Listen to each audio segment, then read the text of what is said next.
10h07, nous sommes de retour sur Direct Investisseur en compagnie de Laurent Albi, responsable des Traders Live. Bonjour Laurent. Bonjour Lucie, bonjour Antoine. Ce matin, on va parler de devises. Tout d'abord, on va commencer par deux paires. D'abord, l'USD CAD. Oui, alors l'USD CAD, vous le voyez à l'écran, c'est une parité qui est dans une séquence haussière depuis le début de l'été. Autrement dit, un dollar américain qui s'apprécie de façon notable et régulière face au dollar canadien. Dernièrement, au mois de novembre, on a eu une consolidation, autrement dit un tassement de la progression du dollar américain face au dollar canadien. Et puis la dynamique de moyen terme est en train de reprendre ses droits. J'ai tracé un petit canal descendant dont le marché est en train de s'extraire ce matin.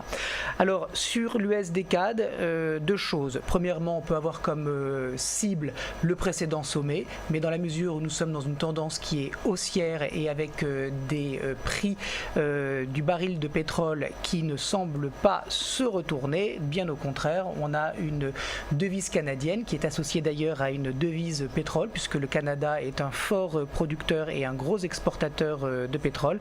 La monnaie canadienne pâtit donc de la baisse des prix du baril. Alors on est déjà bien parti ce matin, on est déjà parti hier. Mais on pourrait rentrer un ordre limite, c'est-à-dire un petit peu en dessous du marché. Regardez, on est actuellement à 1,1383.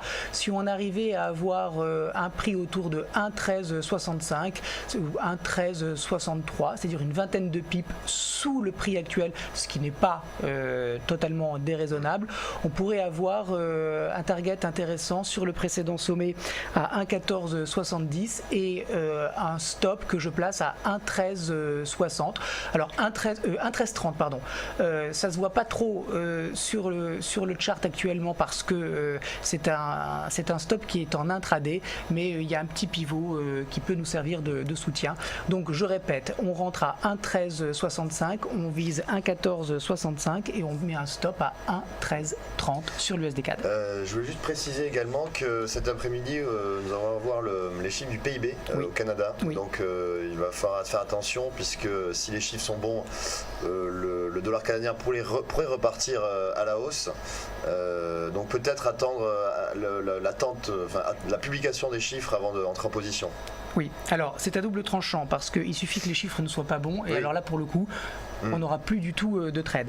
Donc vous avez raison de le souligner. Ce que je mets en avant moi ce matin, c'est quand même d'un point de vue technique une tendance de moyen terme qui est quand même en faveur de l'USD CAD. Le trade que vous proposez est sur du moyen terme, hein. On n'est pas sur un trade intraday. Non. Alors, c'est ni de l'intraday ni du moyen terme. D'accord, c'est du swing. Voilà, c'est du court terme. C'est-à-dire qu'on va avoir comme premier objectif le précédent sommet.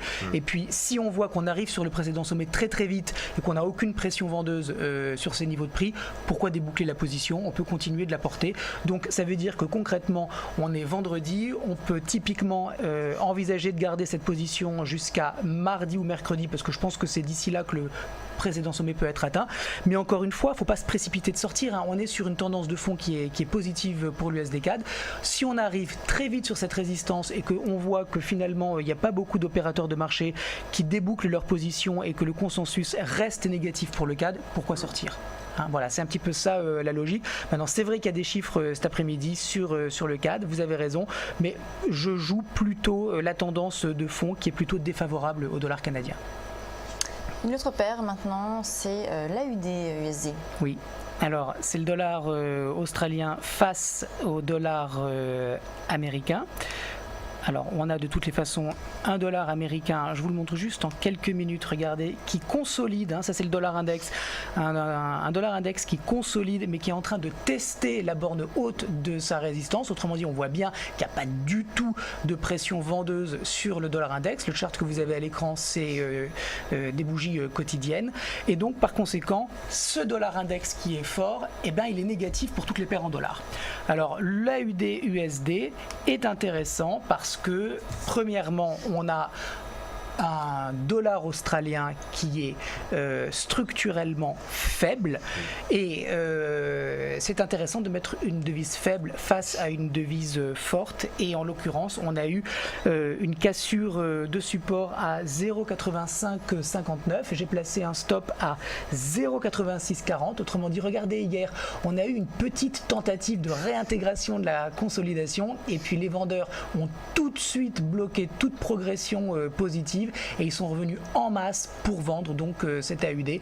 On a donc eu une espèce de petite variation de doji, mais ce que je retiens surtout dans l'esprit, c'est la mèche très haute d'hier qui montre que le support a été donc testé, mais que on est repassé dessous et ce matin on part à la baisse. Donc AUD USD. Là on peut dire que le support est cassé. Hein. Oui. Oui, absolument. Le support est cassé. On a tenté de le réintégrer hier et puis on est repassé vraiment très très vite dessous. Donc vous voyez à l'écran une dynamique qui est encore une fois très baissière. J'avais un support à 0,8559. Je place par mesure de précaution et pour éviter de me faire sortir alors que la tendance est négative un stop un petit peu élevé à 0,8640 au-dessus de la mèche d'hier pour éviter de se faire sortir à cause de la volatilité et je vise sur l'AUD USD 0,8320 ce qui est une cible en weekly qui n'est pas visible à l'écran mais il n'y a pas grand chose, il y a maintenant 200 pips où il y a vraiment pas beaucoup de soutien sur cette paire donc on peut laisser le marché chuter puisque c'est ce qu'il fait maintenant depuis presque 4 mois. D'accord, maintenant à passer au blé. Oui, alors le blé américain, livraison mars 2015, laissez-moi juste le temps de le retrouver. Alors pourquoi ce blé est intéressant ? Eh bien parce que vous le voyez, depuis le mois de mai, on a un marché qui a baissé puisqu'on a le boisseau de blé qui est passé de 7,70 $ à 4,70 $. Donc une très très forte dépréciation des prix du blé.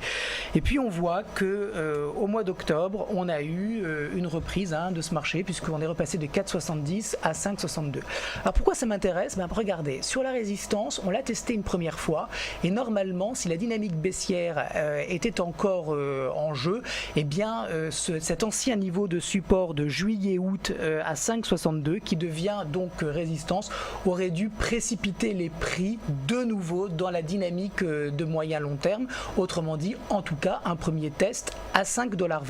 Et puis pas du tout, on s'est arrêté en cours de route, on a eu une bougie d'avalement haussier, alors qui n'est pas bien positionnée pour être caractérisée comme une bougie d'avalement haussier, mais on retient là encore une fois l'esprit de cette bougie qui fait un contre-pied total à ce pullback, à la dernière bougie du pullback, et on revient tester la résistance. Donc selon vous Laurent, là, on a un retournement de tendance sur le court terme. Sur le court terme. Sur le court terme, on a potentiellement un retournement de tendance. Même sur le moyen terme, puisque comme on l'a vu, on a eu une baisse assez prolongée depuis début de l'année. Ouais. Et là, depuis le mois d'octobre, on a tout de même un retournement de tendance qui essaie de s'opérer. Alors la validation du retournement de tendance sur le moyen terme, il est à 6,06 $. C'est-à-dire il faut qu'on franchisse ce sommet intermédiaire. C'est là qu'on aura le vrai signal de confirmation qu'il s'est passé quelque chose de significatif sur le blé et qu'on peut repartir un petit peu au-dessus.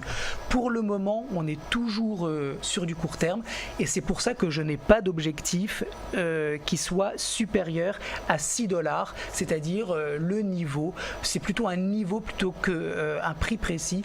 6 $, c'est la résistance de juillet-août, et si on cassait la résistance immédiate à 5,62 $, on pourrait progresser puisqu'on réintégrerait la zone de consolidation précédente. Alors, concrètement, Le stop se place. Donc là, vous entrez en position sur les cours actuels. Alors attendez, non, je rentre pas en position sur les prix actuels. D'accord. Je mets d'abord un stop à 5,50, c'est-à-dire, vous voyez, sous la bougie.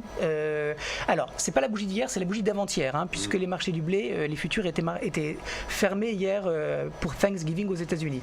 Donc, je mets le stop sur 5,50 et je rentre un ordre d'achat stop, c'est-à-dire au-dessus de la résistance, à 5,68, pardon, et je vise 5,98. Donc je répète, un stop sur le blé livraison mars 2015 à 5,50, je rentre achat stop 5,68, on est à 5,62, donc sur le franchissement avéré de la résistance, et on vise 5,98. Merci beaucoup Laurent Albi, responsable des Trader Live. On va marquer une courte pause et on se retrouve tout de suite pour la suite de Direct Investisseur.